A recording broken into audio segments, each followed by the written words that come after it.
thoughts on this team. What do you think of the Phoenix Suns? And are you hopping on the bandwagon that this team is a contender, this team will win? What are your thoughts? Initial, give me your 2 cents, Jackson.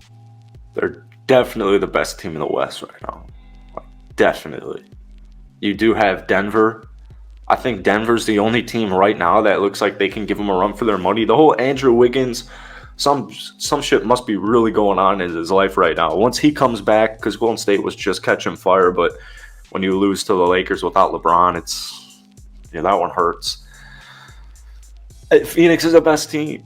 KD just takes them to the next level. They were already, we talk about it. I like to give them a lot of flack, but they were already going to be a good team in the West. They were falling in the seeds, but they were coming back once Devin Booker came back from his injury. And it's just they complement each other so perfectly.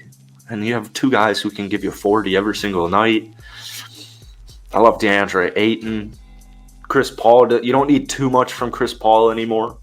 He doesn't need to be your third guy. It's pretty beautiful. And I'm not even all that worried about their depth right now, to be honest.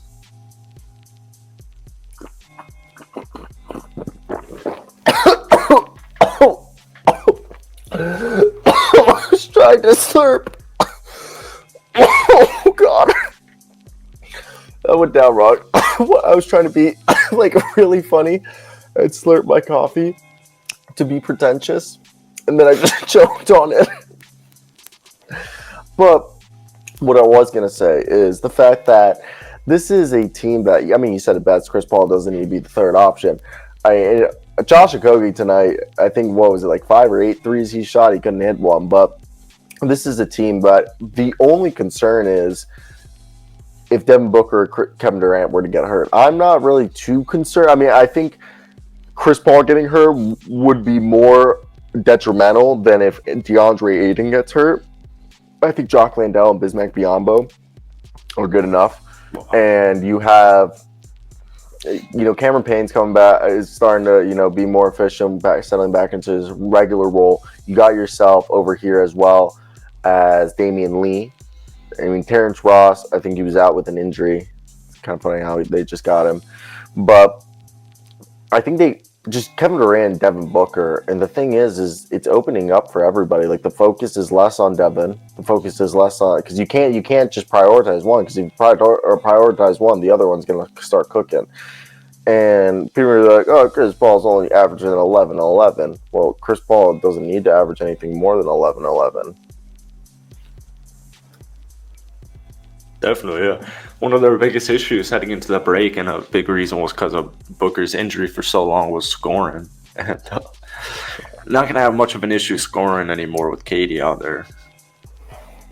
There's a reason he was in the MVP hunt before he got injured.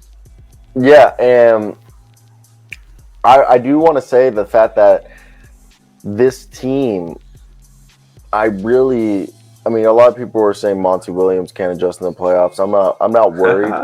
I really think that this is a team that, if let's say injuries, they're 100% healthy, they go into the playoffs and they go through the whole entire playoffs, no injuries. The one thing that they just need to figure out is, having other guys who can draw fouls, because this team doesn't draw fouls. They don't have drivers. Yeah. There's also, you want go. I think KD really, really helps them with that. And you're hoping off of the bench somebody can give you something. Nobody off the bench last night gave them any free throws. Campaign's really solid. Ishmael Wainwright had a great game. Terrence Ross hasn't really been able to hit a shot since he got into town. But, yeah, you have he'll figure it out. Craig there. You have Damian Lee. You have TJ Warren. Depth doesn't really seem to be much of a concern to me. What did you think of last night's game? Or yesterday's noon game? Well, I don't know. I really liked the Luka and Booker battle is becoming awesome. I really liked the comeback as a basketball fan. I wouldn't have been upset if Dallas held on to it. But I like the trash talk at the end of the game, and I like Luka's post game comment saying like, if you're gonna talk trash, do it before there's 3 seconds left in the game or whatever it was. I did like that as well. So, is there a team that you think that can beat the Suns? Golden State. Denver? Yeah, Denver will definitely give them a run. I think Denver. I mean, I'm just not, my stock's not in Golden State right now, especially with Andrew Wiggins out right now. But at the same time, I can't count them out. I'm not going to count them out. I'm not going to doubt them. It's Golden State, but At least he's not injured. yeah, no, 100%. But there's at least going to be a reacclimation period when he comes back. You just can't step away from the basketball court, and regardless of injury or no injury, just Yeah, he'll be fine though. he'll be fine. It's just shooting. Well, his shot. Steph Curry missed a chunk of time, and it's every time a guy goes down, like Steph keeps going down for a month or whatever, and they hold on. In fact, they started to excel at the end. I mean, yeah, and I mean these injuries these absences in their lineup do help for a team like the Warriors. I think the Suns, they're just figuring out their bench, and I think that's over because they have a lot of guard. Really their weakest position is the wing. They've Kevin Durant. I know, but Kevin Durant kind of plays the 4 for them. Like the Torrey Craig, Josh Okogie rotation, and Terrence Ross.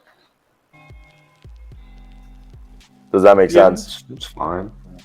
No, it's fine. It's fine. It's just, those guys aren't the most consistent. I mean, if Okogie continues to be this reborn man, that's great. But, he had a night like last night that the shot wasn't falling. So certain nights I'm not. The Suns are good. It just all comes down to them staying healthy and the bench. You agree with that? Sure. Health, Sure. yeah, for sure. Big time. What's your biggest concern with the team? Probably just health and acclimating to a new player coming into town. I agree with that. Let's pivot. If you guys are enjoying the show, hit that like and subscribe button. We're live Monday through Friday, 8 a.m. Central to 9 a.m. Central. That's 9 a.m. to 10 a.m. Central time. Eastern time. I'm an idiot. But next week, we're going to test out 2-hour streams instead of just 1-hour stream Monday through Friday. Hit that like, subscribe button.